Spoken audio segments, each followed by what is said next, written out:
Pintar un Primarca o qualsevol miniatura gran va més de prendre decisions correctes a no pas de tècnica, de saber fins on vols arribar i quan has d'acceptar parar. Aquest vídeo no és un tutorial de pintura pas a pas. Et vull explicar com he afrontat pintar en Fullgrim, com l'he planificat i què n'he après. Què faria diferent si el tornés a pintar avui i com d'important és el treball previ abans que les tècniques de pintura.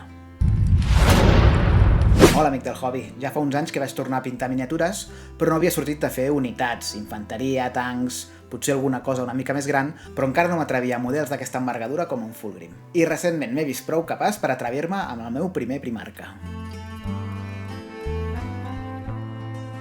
Ha estat un projecte ple de reptes. Jo estic molt acostumat a pintar armadures, superfícies dures i volums clars. Però un Fullgrim és tot el contrari, té moltes parts orgàniques, la cua de serp, la cara, coses que crec que no se'm donen del tot bé, però que mica en mica intento millorar. A més, volia fer servir l'aerògraf més enllà d'utilitzar-lo per imprimar, i això també em feia una mica de respecte. Així que podem dir que amb aquest bitxo he sortit bastant de la meva zona de confort. La idea inicial era fer un pintat top, fer-ho al màxim nivell que pogués, invertint el temps que fos. Transicions suaus i supercontrolades, 1000 baladures... Però la realitat ha estat una altra. Les transicions són més brusques. El pinzell sec ha acabat sent una eina clau. No per decisió artística, sinó per una cosa més simple, que és el temps.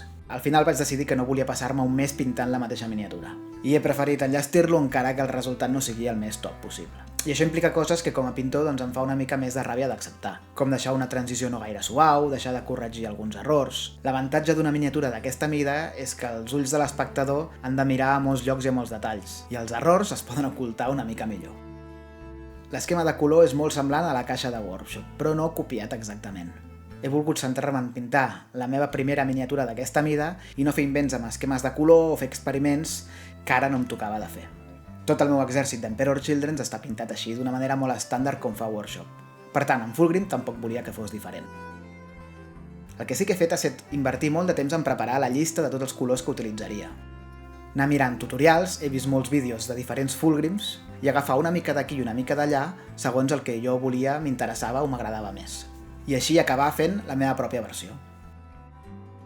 Errors importants n'he comès uns quants. Per exemple, el primer de tots va ser pintar la part daurada abans d'acabar totes les parts properes amb l'aerògraf. Va ser un error de planificació clar i ara mateix no recordo per què ho vaig fer-ho així, però ho vaig fer. Per sort era un color base i no va ser un error més gros. També hi ha moltes parts amb transicions que al fer-les amb pinzell sec es noten molt brusques.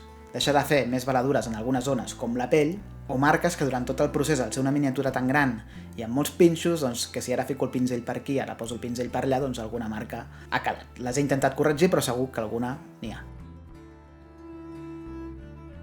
Tot i això he de dir que estic prou content del resultat. I si en algun moment hi tinc temps i vull invertir a corregir aquests errors, encara hi seré a temps.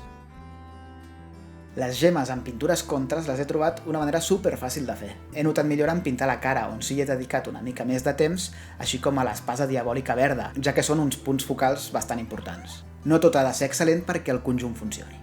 L'he pintat en poc més d'una setmana, a un ritme bastant alt però controlat per no cremar-me gaire. La premissa va ser pintar tots els detalls sense saltar-me en cap perquè es vegi complet, però amb llums bàsiques. Però siguem clars, és una miniatura per jugar-hi, però també vull que es vegi vistosa en una vitrina, així que he anat fent equilibris de nivell durant tot el procés.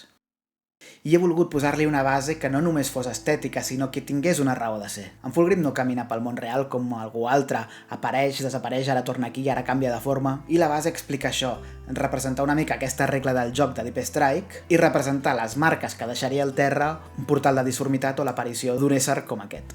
M'emporto moltes coses a part de l'experiència adquirida, la importància del treball previ i la planificació, l'aerògraf com a eina real i aprendre a dominar-lo, treballar per segments...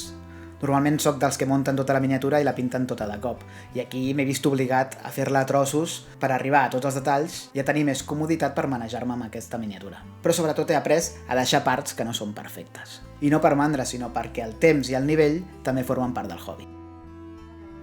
Si algun dia el tornés a pintar segurament faria coses diferents, però avui estic content d'haver-lo acabat i del resultat. Explica'm en els comentaris com planifiques tu aquest tipus de miniatures, si t'agradaria veure el pas a pas de com l'he fet i si t'ha agradat la base i vols saber com l'he fet pas a pas, et deixo aquest vídeo d'aquí. Espero que aquest vídeo t'hagi servit una mica, gràcies per arribar fins aquí i ens veiem al proper vídeo. Adeu!